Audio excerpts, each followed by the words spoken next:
Hello and welcome to the Horsemanship and Mindset podcast with your host, Kimberly Dunn of Idlewild Horsemanship and Mindset Coaching.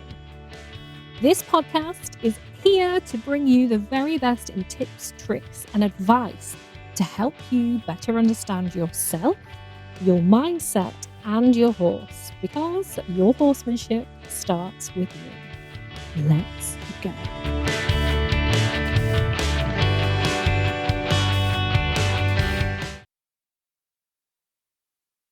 Hello, welcome to another episode of the Horsemanship and Mindset podcast. I am delighted, as always, to have you here. I'm recording a little later in the week than I normally do because I have had the flu, which has been absolutely grim. So here's hoping I can get through this without having any flu-y episodes. I so far have managed to get through a call and recording all of my TikTok scripts today. So surely I can do a podcast episode as well. Here's hoping. So I hope this episode finds you well. However, if it doesn't, if it finds you feeling a little bit flat, a bit heavy, or maybe you are just like everyone else, completely bloody over the grey skies, the rain, and the relentless winter energy at the minute, you are not alone. Believe me, you are not alone. Today I'm going to talk about seasonal affective disorder, otherwise known as SAD. What it is, why at this point in winter can feel especially tough, and most importantly, how you can support yourself through what is now the final slog of winter, because this stretch, this bit right now can feel harder than January. January is always just flipping horrendous, isn't it? Because the novelty of New Year energy is worn off and spring still feels like it's flipping miles away and your nervous system is just tired. So let's dive in. Now, the reason why I wanted to talk about this is because I get this. And it's usually this exact time of year where it gets me, and it is getting me. And I probably talked about this last year as well, because it just always comes up. But I'm like, I'm okay, fine as we go through, October, November, December, because you have that, you're just riding the Christmas wave, aren't you? You're watching Christmas films. It's a Christmassy vibe.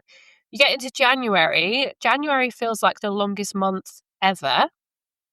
I mean, it is a long month, but it just is horrendous. And for me, this pops up end of January into February, where you're just like, I think your body is just over grey and cold and rain.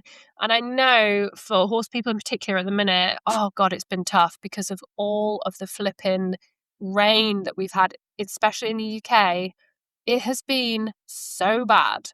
And people haven't been able to ride. They haven't really been able to do anything but keep their horses alive this winter. And so, yeah, it just feels like you're just stuck. Excuse me while Mavis is trying to jump on my knee. Come on. Oh, come on. Right, Mavis is now on my knee. She's joining us for the podcast. Mavis doesn't feel depressed. She's loving life. She's staring out the window, hoping that she can see some squirrels. I am definitely feeling it at the minute. I have found that I am struggling to feel positive or upbeat, or just positive or upbeat mainly, I would say. And that's what I know, because normally, obviously, doing the work that I do, I'm very self-aware and I know how to kind of make myself feel better. I found that I've been unable to kind of come out of it at the moment. And that's usually, I think, right, okay, yeah, what time of year is it? Okay, this is why. So anyway, let's dive into actually what it is. So seasonal affective disorder it's a type of depression that's linked to changes in the seasons. And it's most commonly during autumn and winter when we have less daylight, colder weather, and more time indoors. So it can show up as low mood or tearfulness, fatigue, even when you're actually sleeping. So that has been, I have been ill as well, but I found that it's so difficult to get up in the mornings at the minute. Just so tough. Um, Brain fog or lack of motivation, wanting to hibernate or withdraw, and feeling disconnected from joy, including things that you normally love, like your horse. Now, something that's really important to note here is that you don't need a formal diagnosis for this to be valid. If winter is affecting your mood, your energy, or your confidence, it matters. And it's so, so common. Um, and this part of winter in particular, I know for me, is the toughest. This kind of, you've done January and you're into February and it's still dark, it's still grey, and it just feels tough. And the reason is that you've been coping for months. Your reserves are lower, your reserves of positive thought, your reserves of energy, your reserves of, being able to just keep moving through this grey. And you're still waiting for that light, for that warmth, for the birds singing, and for change. And I don't know if you've seen, it's popped up probably because I've been talking about it, but like a couple of times on a couple of different apps where you see reels of people saying like, you don't realize uh, how bad winter has got you until the sun comes out and suddenly you're like a totally different person. And I definitely had that the other day. The sun came out for a day and I was just like, oh my God, I am so happy. I can't believe how delightful it is today. Oh my goodness. And I was just loving life and I had energy and I was like, oh, okay, yeah. Because it's so true. So, from a nervous system point of view, your body has been in a prolonged state of less stimulation, less movement, less sunlight, and more stress and restriction. So, especially January again is notorious for, you know, it's a penny pinching time, isn't it? You've just spent loads of money on Christmas and New Year and you've had time off.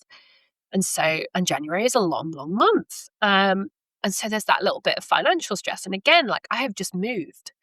Um, I've just, January has been a lot, I have to say.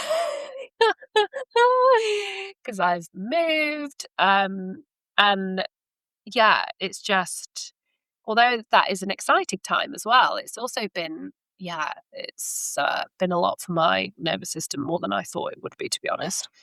Anyway, so if you're thinking to yourself, why am I struggling now when I managed to get through January? Nothing's gone wrong. There's nothing wrong with you. Again, and always, I will say this to everybody, there is nothing wrong with you. You're not broken.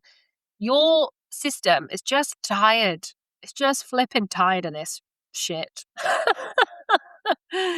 Especially if you've got animals, you've got a dog to walk who comes back every single time covered in mud and has to have a wash every single time. And do you know what Mavis has started doing? Because she hates going in the shower, she will not come in the house. I have to keep her on a lead until the last second because now she has stopped coming in the house because she knows she's going to have to go for a shower. That's a little thing we're working through right now. But yeah, if you've got horses, oh my God, you've got to trudge through the mud, try not to fall over in the bloody mud. Even if you are I know in Devon, for instance, where I've just moved from, people are really struggling to even get to their horses because of all the bloody flooding. It's just, it's tough out there, everyone. By the way, if you're listening to this and you're in the Southern Hemisphere,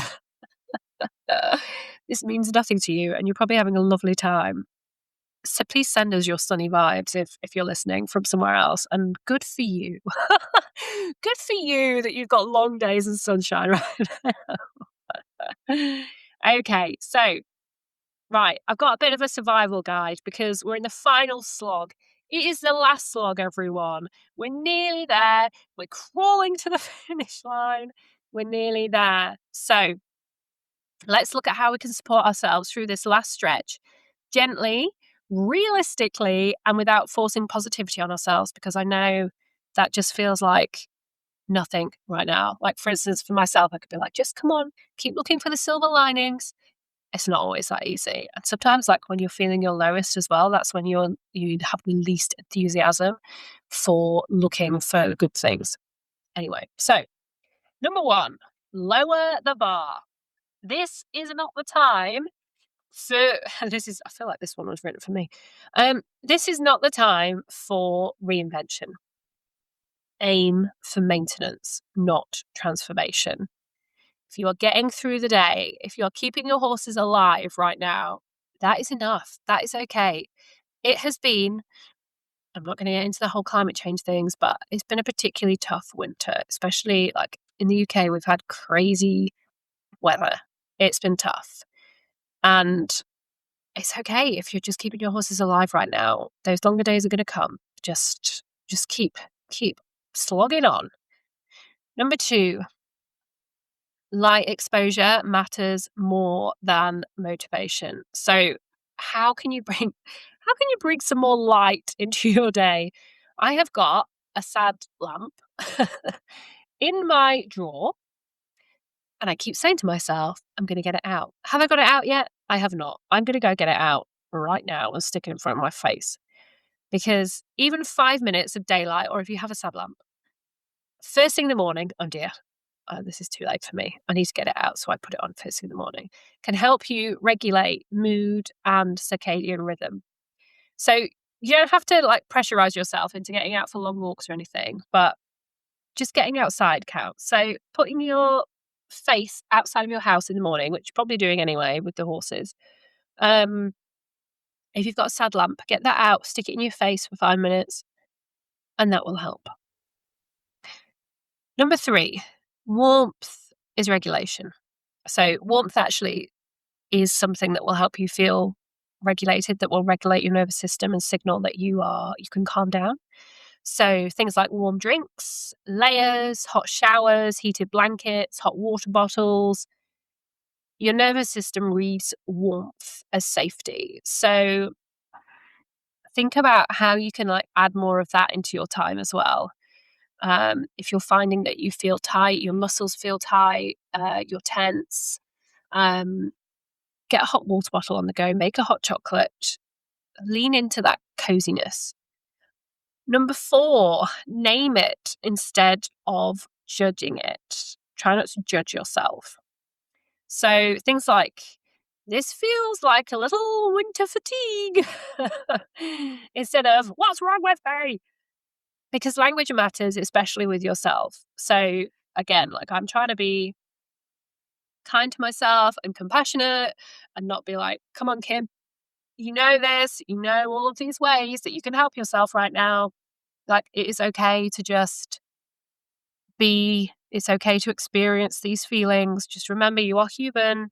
You don't have to feel positive all the time. You can just kind of give in a little bit.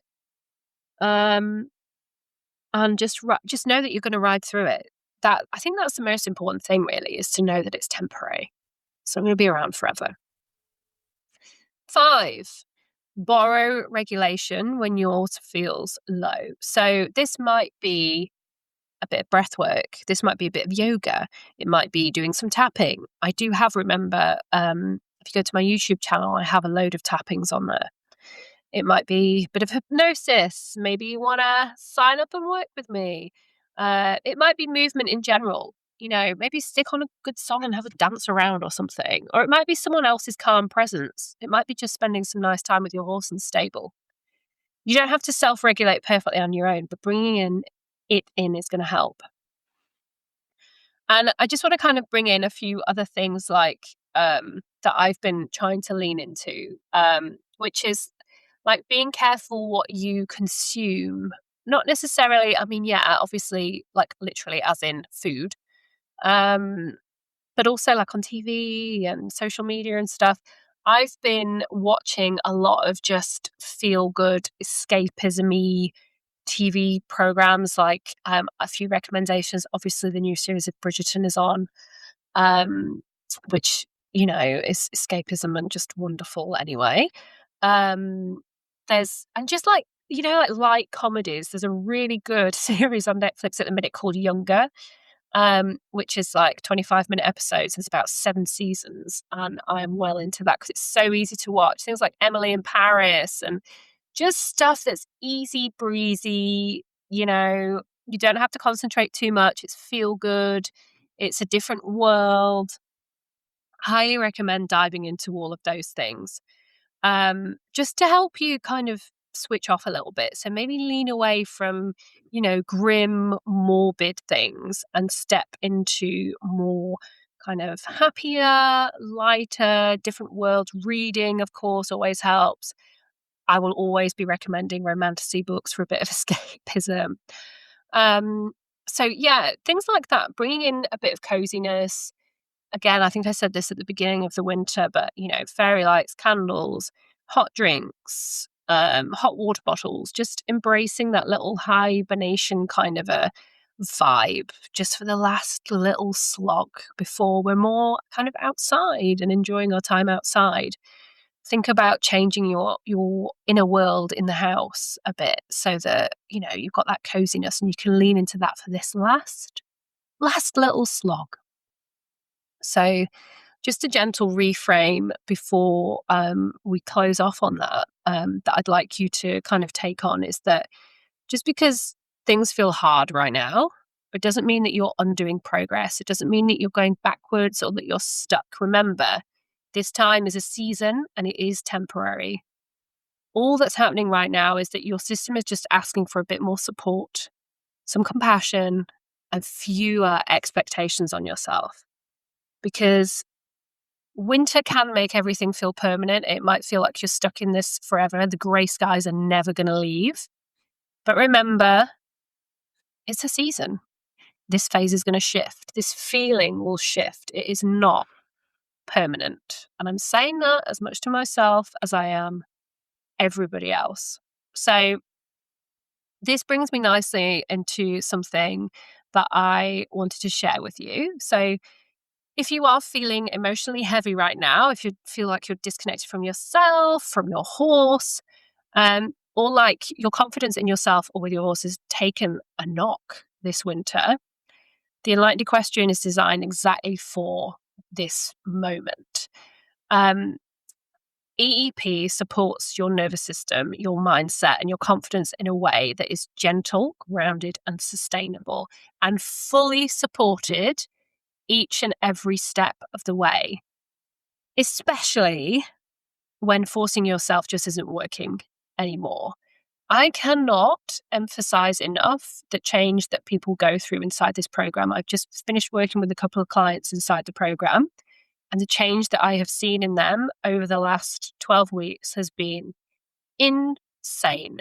They have both gone from feeling like they just want to give up to feeling excited again about time with their horses, to feeling confident in themselves, in their decision making, in their own experience, in their own skills, and just being able to be with their horses again without that worry, without anxiety. And it's massive. And that is what happens when you take action on this. Too many people are not taking action on their mindset. Too many people are burying their head in the sand or thinking it's something I'll do later and not making it a priority. Let me tell you, when you make your mindset and understanding yourself and understanding your horse a priority, that is where everything changes. I am not, when I say this, I am not bullshitting you. I am telling you it happens. So you don't need to wait until you feel better to start. Sometimes starting now, getting support is what helps you feel better, is what helps you feel like you're taking control again. Well, it will, because you are taking control again. Now, you'll find a link to find out more about the program in the show notes. But if you want to send me an email to chat more, if you want to send me a DM, or if you're ready to just do it, if you already know about it and you're ready to dive in, just head to the link and let's go. So I hope this episode helped you feel even a tiny bit normal and less alone. And as always, I'd love it if you could like, subscribe, maybe leave a review, because it really helps this podcast to reach the people who need it most. And please remember to be kind to yourself. You are not failing this winter. I know it's been a tough one. Winter is a lot. Keep going. We are so nearly there. And I hope a couple of those tips helped. And I'll see you in the next one. Take care of yourselves, everyone. Wrap up warm. Get those hot chocolates and hot water bottles on the go. Get some nice series on the TV. We're nearly there. See you next time.